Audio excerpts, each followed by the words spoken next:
මම සඳුන් බණ්ඩාර බෝදරගම ප්‍රධාන ලේකම් ජාතික ගුරු ව්‍යාපාරය.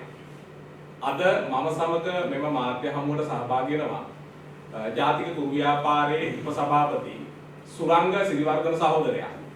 ඒ වගේම ජාතික ගුරු ව්‍යාපාරයේ උපලේකම් විජේපාල තන්ත්‍රිකේ සහෝදරයා.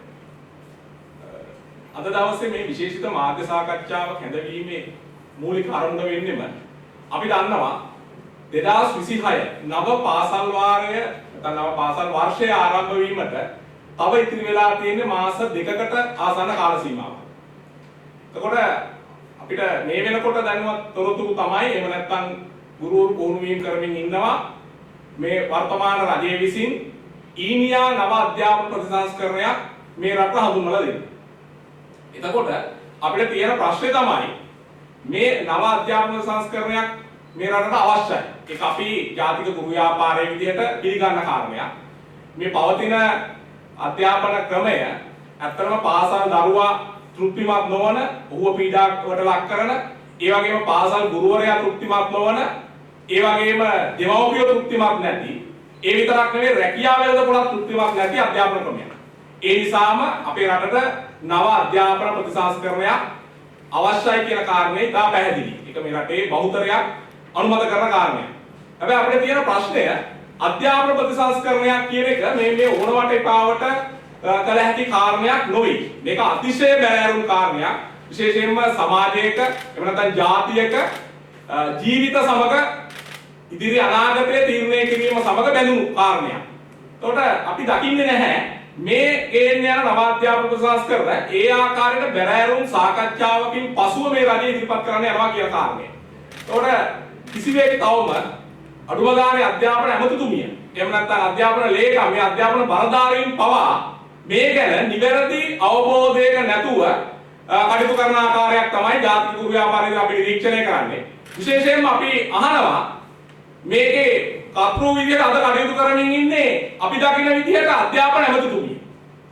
එතුමිය තමයි මේක අරගෙන මේ අර මේ සොෆ්ට්වෙයාර් ප්‍රසන්ටේෂන් එකක් අරගෙන මේක අරගෙන ඇවිදින්නේ රටමට නව අධ්‍යාපන ප්‍රතිසංස්කරණ කියමින්. අපි අහනවා එතුමියකින් අපි බල කරලා අහනවා ජාතික ගුරු ව්‍යාපාරයේ විදියට මේ කියන අධ්‍යාපන ප්‍රතිසංස්කරණ කමිටුව මේ කියන අධ්‍යාපන ප්‍රතිසංස්කරණ කමිටුවේ සභාපති කවුද? එතකොට මේ කියන අධ්‍යාපන ප්‍රතිසංස්කරණ කමිටුවේ සෙසු සමාජිකයින් කවුද? කරුණාකර රට රැහිලි කරන්න.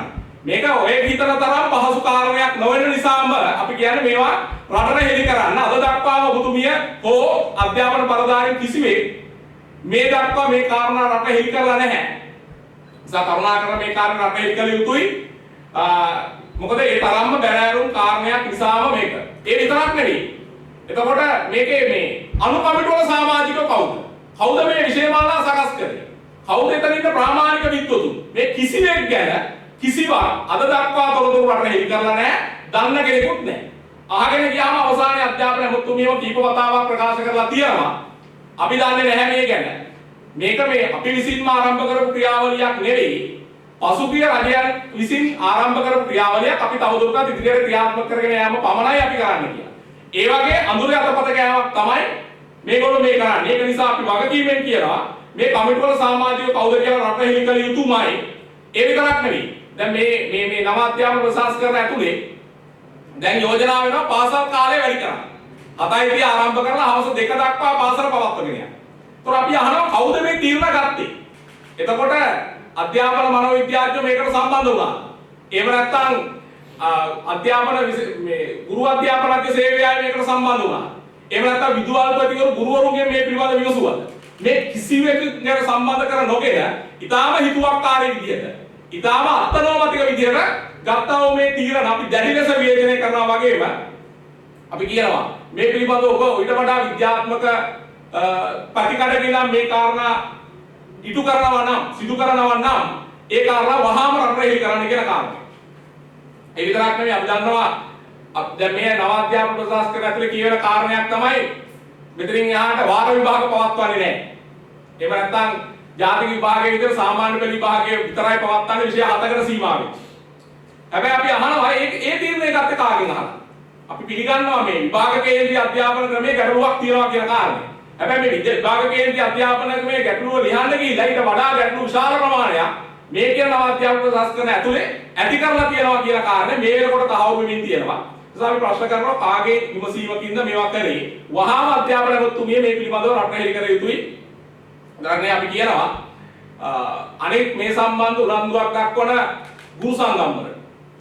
ඒ වගේම මේ සම්බන්ධ උනන්දුවක් දක්වන විද්වතුන්ද දෙමව්පියන් මේ සියලු දෙනාට අපි ඉතාම ගෞරවයෙන් ජාතික ගුරු ව්‍යාපාරයේදී ආරාධනා කරනවා. එන්න මෙන්න මේ ලොකු සාකච්ඡාවක්. මේක මේ ඒක දැන් කෑලි විතරක් අල්ලගන්න එපා. පැය භාගයක් වැඩි කරාම ගුරුවරයාට මොකද වෙන්නේ කියන කාරණය ගැන කතා කරනවට වඩා මෙන්න මේ මහා චිත්‍රය හඳුනගෙන මේකට අවශ්‍ය මේ තෙරපීම, මේකට අවශ්‍ය මේ සංවාදය ගොඩනගන්න ජාතික ගුරු ව්‍යාපාරයේ විදිහට අපිත් එක්ක එකතු වෙන්න කියන කාරණේ අපි ගෞරවයෙන් ඉල්ලා සිටිනවා. බොහොම ස්තුතියි.